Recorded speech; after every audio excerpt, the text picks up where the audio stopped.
Hello YouTube, and welcome back to my channel. So this is the second episode, and I guess since my first episode I decided to call Ace. That means I'm dropping a deuce. No. The idea behind starting all this was I was going to release a video every weekend, like Saturday or Sunday. Black Lives Matter decided, you know what, Milwaukee is not on fire enough right now. So they decided to set 9 buildings on fire and loot stores because, that's how you solve injustice. Hey, we think people are being shot when they shouldn't be, so we're gonna burn buildings and take things. It's kind of like the two wrongs don't make a right, but somehow they feel that it's justified and like, hey, that guy that got shot, he was black. And then people say, the guy that shot him was black. The police officer that fired the fatal shot was a black police officer. So, unless there's the notion that, hey, he was a police officer, so he's Uncle Tom, or whatever they try to use to justify their heinous actions, it doesn't make any sense whatsoever.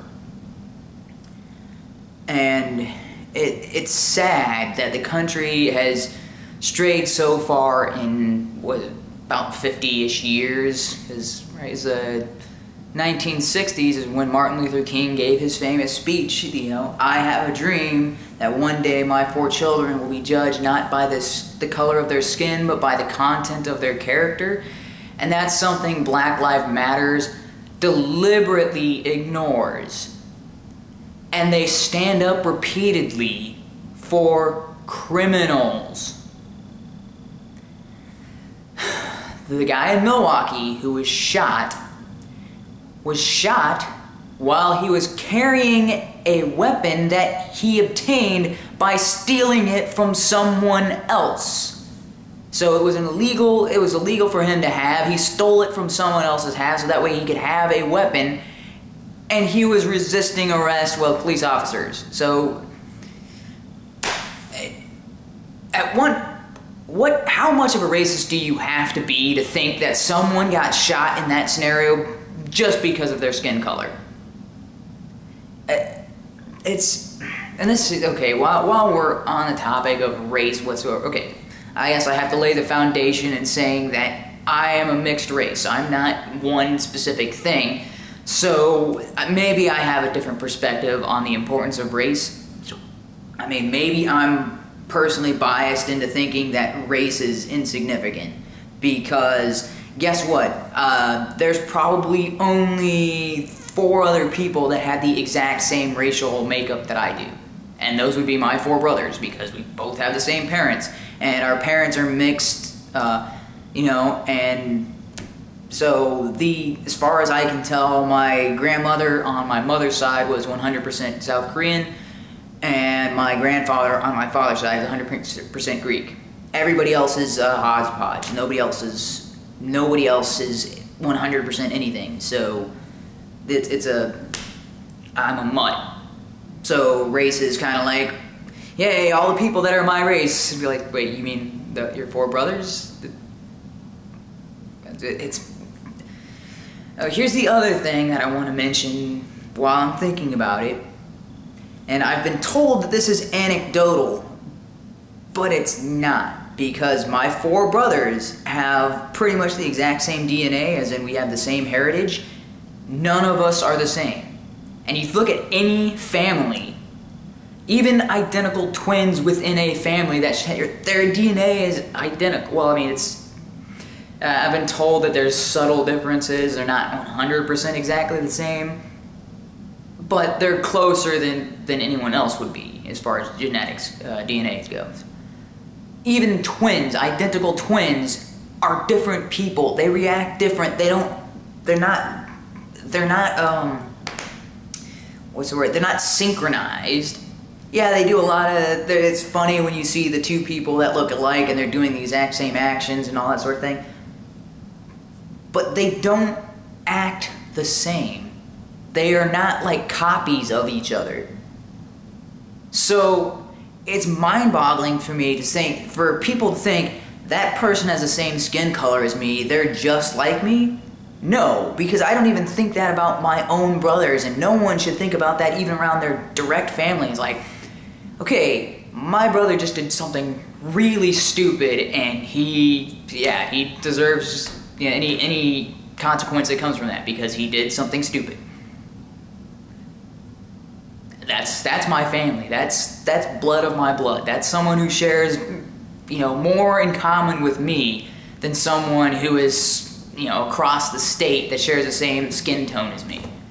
This is I can't grasp why someone would think that person looks similar to me, so it's just like my son or it's just like my brother. Like, no. It's like if my brother committed murder, I wouldn't be like, that's just like me, that could have been me in that situation, because no, that's something that I am physically incapable of because of my thought process, and also I guess I'm physically weak, so self-burn, ooh. Anyway,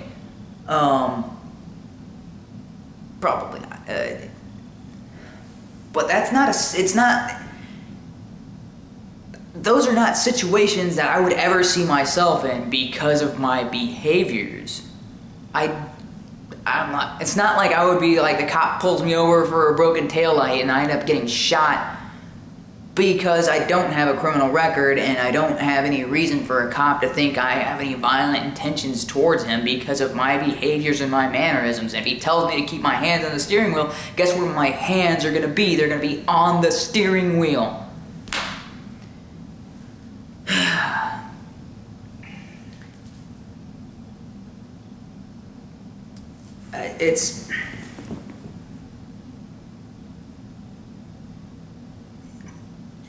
We've gotten to the point where people have lost sight of the more important factors. For some reason, they have given all of this tremendous weight to somebody's race and color, and like minuscule amount of weight to what they were doing at the time that they died. Black Lives Matter is one of the most racist organizations I've ever heard of, and it's all in the name. This should be painfully obvious to anyone who actually thinks critically. And they're always like, no, we're just pointing out that this one particular group, it's the same thing as wearing a pink ribbon for breast cancer. And you're like, no, it's not, because you're saying your actions don't matter. As long as your skin color is black, then you shouldn't die for any reason whatsoever. Like, that black guy should be able to wear a meat suit and go jump into the lion pit at the zoo. Lions wouldn't have eaten him and devoured him because he was black. They would have done it because he jumped into a pit wearing a meat suit. And there's countless situations where people who are not black get shot by cops because they're doing similar things to these people who get shot who happen to be black as well. Like, I can't remember the name at the moment, but the cops released a video where there's this teenage kid, they pull over his truck, he steps out, he's acting erratic, he's walking away from them, and they're telling him, sir, keep your hands up where we can see them, stop what you're doing, we're just investigating, we don't even know if you've done anything illegal or whatever. And so what does he do? He starts walking towards the cops. He has one hand above his head and the other is reaching behind him into his belt. He had nothing in his hand, but the cops didn't know that. And things he was saying, he committed suicide by cop because all of his actions were threatening towards them. He was definitely making a display like he was armed and they had no way of knowing. It was a situation where if he was armed and they hadn't pulled the trigger, they could both be dead. Both officers at the situation could have been shot because they were too hesitant to pull the trigger first. But that kid was white. And there's very little of that was actually covered. It was a the police released the report because they're like, hey, this happens all the time when people do stupid things and the cops fear for their lives, or they think it's in the public's best safety to eliminate the threat. And here's the other stupid thing that people mention. Okay, they say, why didn't he fire a warning shot? Why didn't the cops fire a warning shot? Because cops are told never to fire a warning shot. If they fire their weapon ever, it is to destroy their target. And this is actually something that they teach in every gun safety course I've ever had. Is you only aim your weapon at something you intend to destroy, and you only pull the trigger to destroy that. You don't aim randomly off to the side or shoot the ground. It's not only is that a waste of bullets, and then hey, you might be out of bullets because you wasted them all on, on warning shots, and then when you actually need one for self-defense, guess what? There's a bullet in the ground that should have been there to save your life. So there's that whole argument. I mean, although normally an issued pistol has 15 rounds, so if you used 14 rounds, and yeah, that means you're a terrible shot and you're not doing it right. But although some are issued 9 in a magazine, but generally a handgun has about 15 or 16 is the normal for a handgun. But cops are taught 2 to the chest, 1 to the head. I was in the military. I did security forces augmentee. That's what they taught me all 3 times I went through the training. 2 to the chest, 1 to the head. Every time I went to the firing range to fire the pistol to qualify, 2 to the chest, 1 to the head. It's not the, oh, well, you gotta, fire a warning shot. No, if you ever pull out your firearm and release the safety and intend to use it, 2 to the chest, 1 to the head. That was repeatedly instructed to us. Because if you're going to shoot ever, it's to save someone's life, or to, well, we were military, so it was or to protect national security or something along those lines. There was a prison, it was like a white-collar prison or something like that was on the base, but that was part of the things that we were told. It's like if there's ever a situation where one of the prisoners is attempting to flee, you shoot, and you don't ask questions, you shoot to kill. Because all of the prisoners are told, if you run, all the security forces on base are instructed to shoot to kill. And most of the time they're in for some white-collar crime, like they cheated on their taxes, or they stole money from a company, or whatever it was. Non-violent, these aren't rapists, these aren't murderers, and yet we're instructed, if they're fleeing the prison system, shoot to kill. So that's what we're taught to do with prisoners who don't have a history of violence, who haven't injured or maimed anyone, who haven't killed anyone, who haven't raped anyone. And I can't say 9 out of 10, I don't know the exact numbers, but most of the people that Black Lives Matter is standing up for and saying that these are heinous have a record of domestic violence, pedophilia, felonies that mean that they shouldn't have a gun in the first place, and yet they are armed. Those are the kinds of people, like, if we can justify shooting someone for tax evasion who is now suddenly fleeing the prison for whatever reason, then it's even more the case for someone who has a history of showing they don't respect other people, that they have no respect for human life, they have no respect for natural rights. And here's the other thing, is with the, wow, I'm drawing a blank on the name. The kid who was driving the stolen vehicle and nearly ran the police officer over. So I'll probably put an annotation in the in the video, because I'm drawing a blank on the name.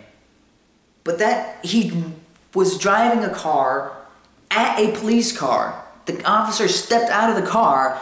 He nearly hit the officer, which means he didn't hit the brakes, he has no concern over the safety of other people. He's only concerned about himself. That's an individual that if he was armed, if he had something more dangerous in mind, he would do it. because he puts himself over the rest of society. And that's the case with every single one of these people that got shot. They put their own interest ahead of everyone else, ahead of the rest of society. They only care about themselves, and they only do what is right for them. They don't care if they're stealing from other people, if they're beating a cop's head into the ground and they get shot, if they're running at an officer and they're reaching for the officer's weapon, they're attempting to steal the officer's weapon from its holster, they're reaching for a handgun in their pocket. These people have no concern for other people. That's why they get shot. They've proven that they can't be trusted to not injure or kill another human. And corn games,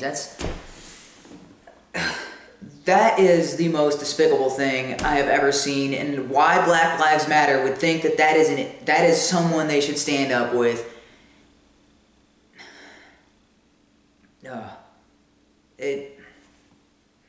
That's one of the most despicable things I've ever heard of.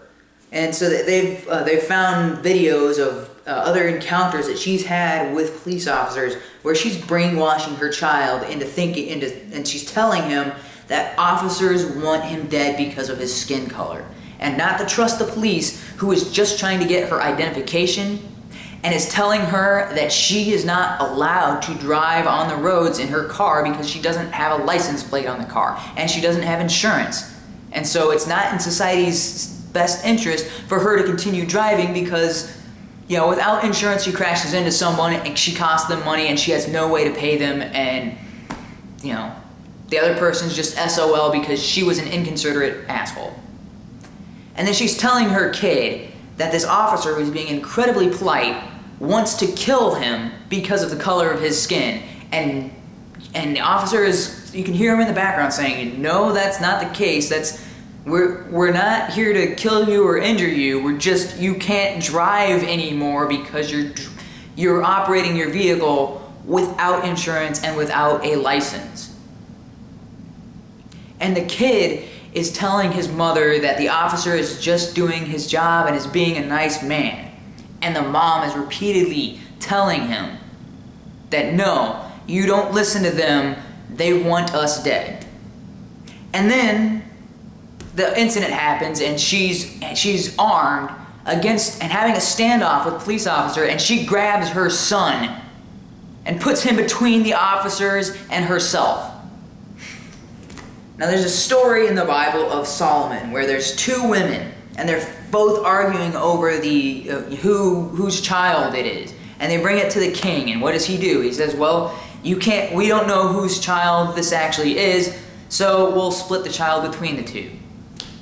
And so they get one of the guards with a sword, and they get ready to chop the child, and the actual mother says, no, because she's concerned about the safety of her child. So she's like, I would rather have him be alive and with this with this lady who's a monster than for him to die. And that's the whole moral behind that story of why Solomon was like, no, obviously the woman who has more concern over the child's safety is the true mother of the child. And yet in the Corin Gaines situation, she's more concerned for her own self than she is for her child.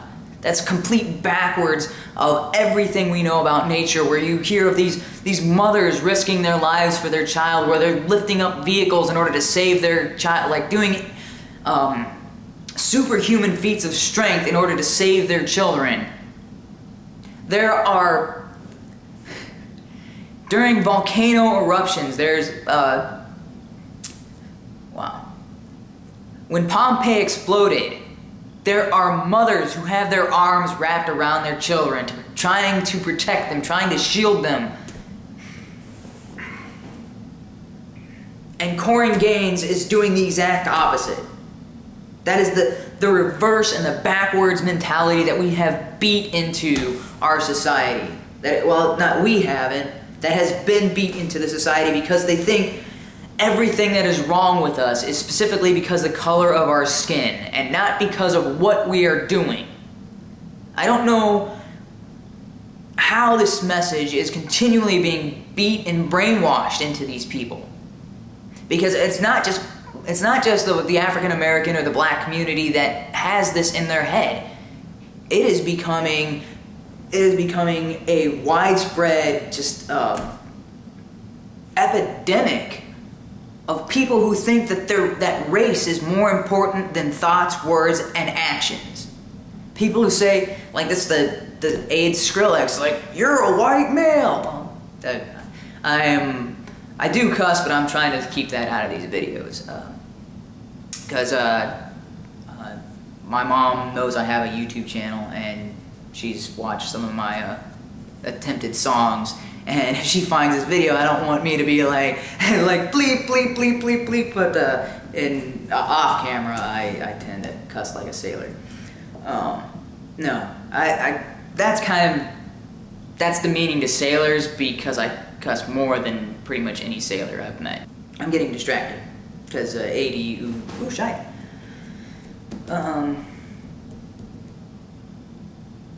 But it's depressing to think that people still have this mentality that they have no control over the outcome of their lives. That's all the entire purpose of what I came out here to say is where you end up in life. Yes, things happen by random chance. Yes, people get raw deals. Yes, bad things happen that are not expected. But where you end up in life is the direct result of your personal choices. Crappy things happen. Sure, natural disasters, economic meltdowns, the housing crisis, and if you didn't see that coming, you just got smacked by it and there's nothing you could do. Hurricane Katrina, everybody's like, oh yeah, hurricanes happen all the time, this one's not going to be so bad, and it flooded the entire area and caused massive amounts of destruction. Those things happen. But the people who take precautions, the people who set themselves up for success, they recover from those incidents. People who make good choices, make more good choices than bad ones, they recover from the unexpected. That's why there's this adage, you hope for the best, but you prepare for the worst.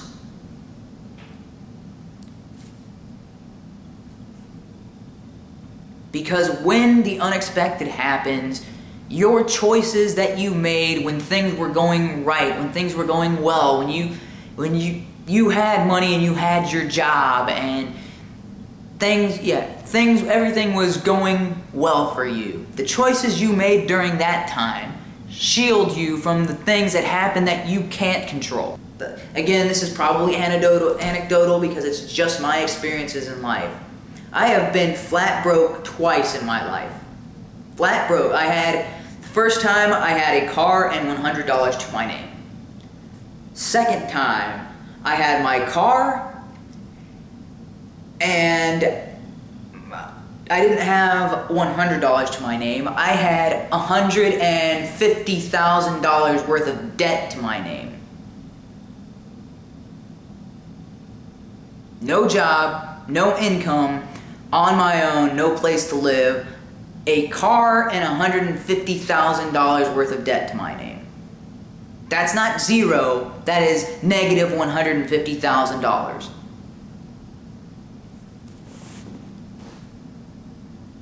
Right now, that's not the case at all. I've recovered from that. I'm in a situation where, provided there's not an extreme disaster, 4 years and all of my debts will be paid off and I will have residual income where if I don't want to work, I don't have to. Because I made the decisions to set myself up for that. When other people were off drinking away their income, on every Friday and Saturday, I stayed home, I saved my money, I invested. I educated myself. I watched YouTube videos and sometimes they're crazy, just entertainment, whatever. Me watching Bravest Warriors or, watching Netflix Daredevil and stuff like that.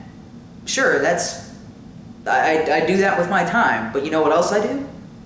I listen to speeches, lectures by Milton Friedman, Thomas Sowell, Tom Woods, Peter Schiff. I educate myself on things that are important. When I'm at work, I'm either listening to an audiobook or I'm listening to somebody's podcast where I'm learning new information. I am always improving myself, and that's why I'm at the situation I'm in right now. It's the people who think that they can't do better than what they have, the people who say that there is no hope, and what do they do with their time? They're like, oh, I can't support my family on minimum wage, and what do? They drink away some of their income. They spend it on drugs, they spend it on alcohol, they spend it on cigarettes, they spend it on entertainment that they don't need. They purchase large items that they can't afford, and they put it all on credit.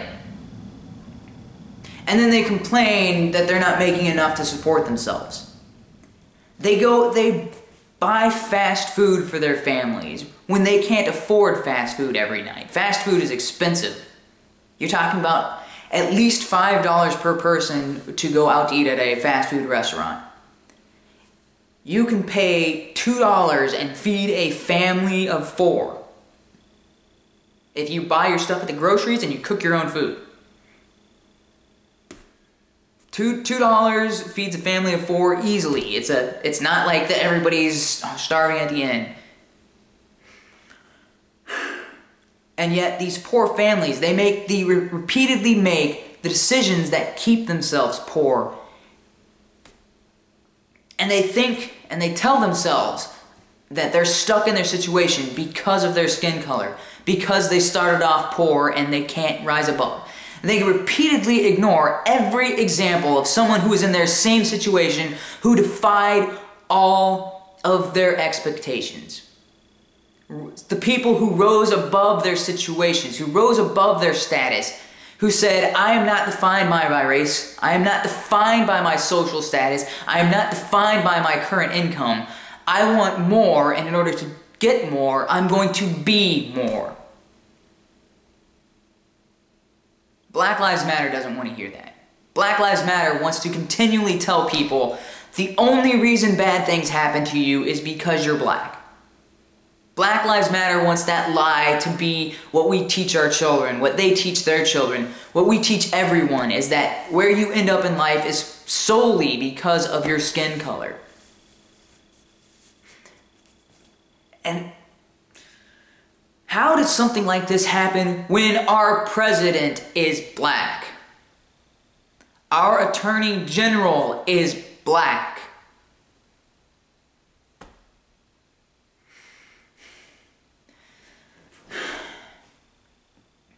There are so many famous black actors, famous black authors. There are black astronauts. What more do these people need in order to say, someone else did it, I can do it too? And here's another thing. I know this video's gone on way too long, and this is more than I wanted to say. In what world does someone have to share a trait with you for you to think that it's possible for you to do as well?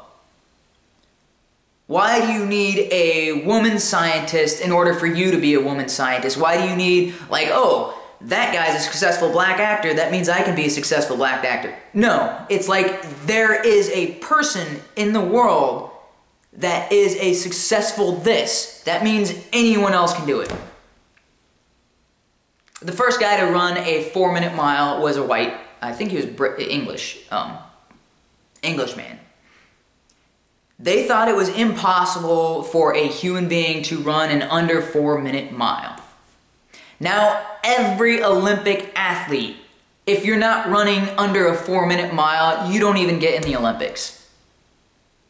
And lo and behold, they're not all white. But the first guy to do it was a white guy. How did anyone who is not white think, I can do that too?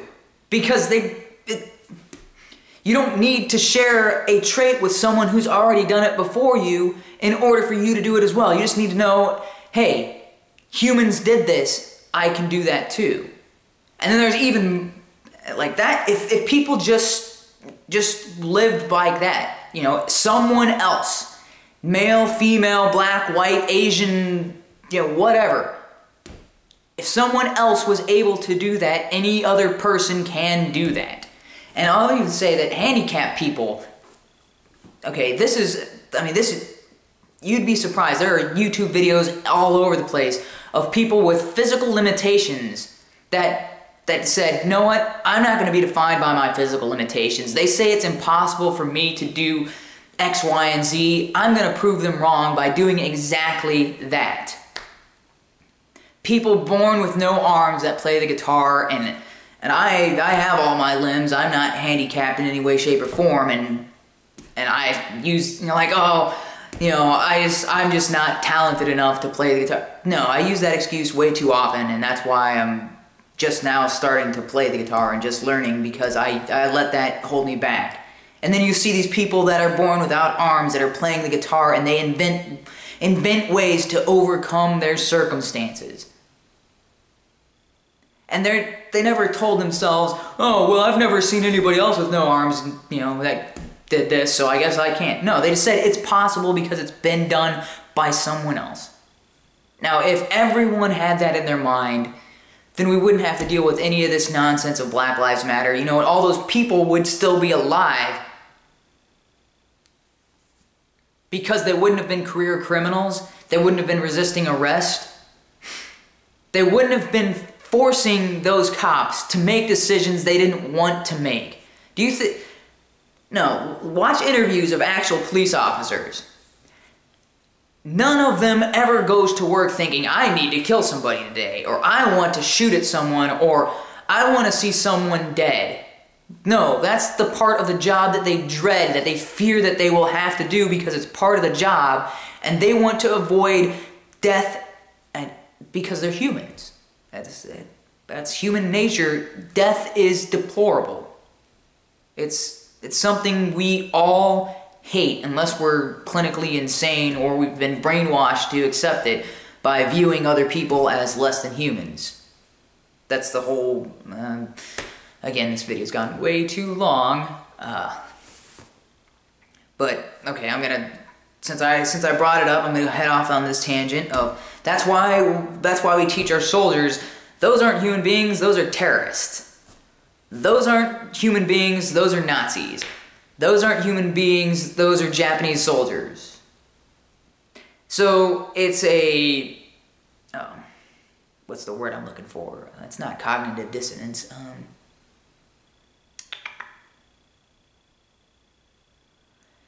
Can't think of the term at the moment. And maybe I'll look it up and add it in the notes, but... It's to separate them from you, so you don't have to view them as someone like you. Because if you start viewing your enemy as a brother, father, son, cousin, then you will never be able to pull that trigger.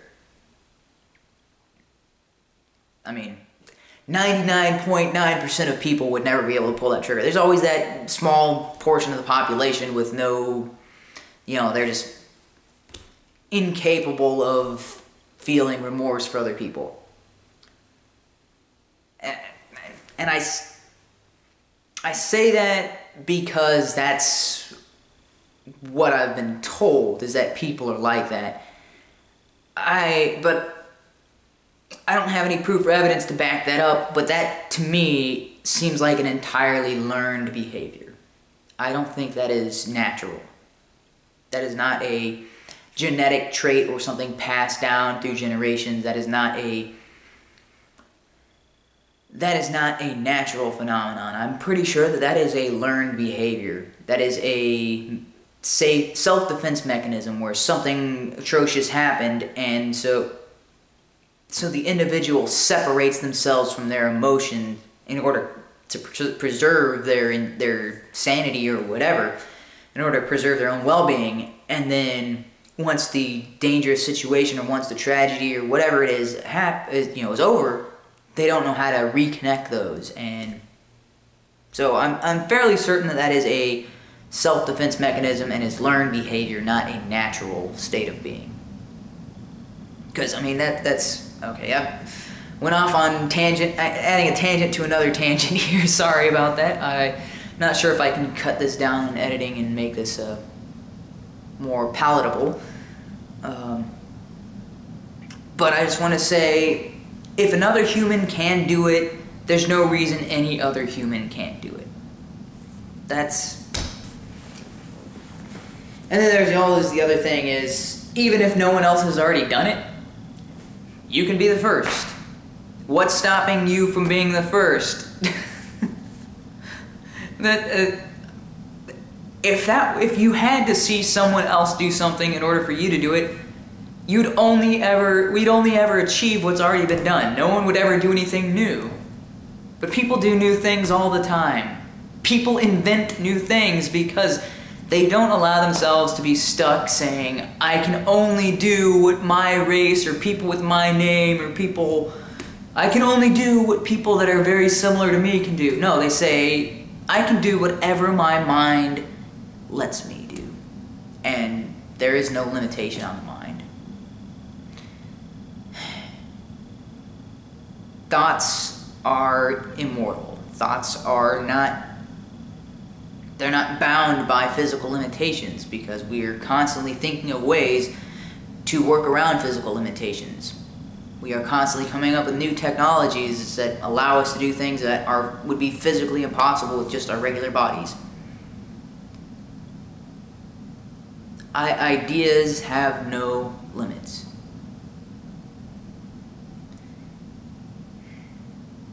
Alright.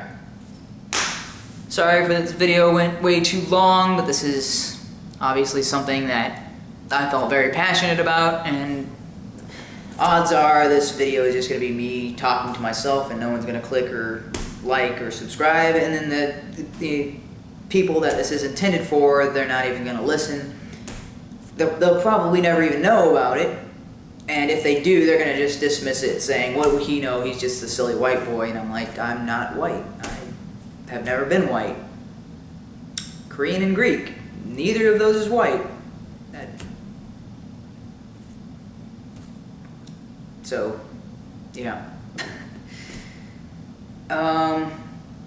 Well, since this was a more serious video, I was trying to think of some way to incorporate humor, and like I said in my previous one, I was planning on doing a catchphrase or something. Alright, well, I'll try this one. The what now? No, don't tell me what I should be doing. I know what I'm doing. The what now? That was probably sounds better in my head than it does on the camera. That was my sad attempt at meat-wide. And again, this channel is going to go nowhere because it's something that I'm trying to do.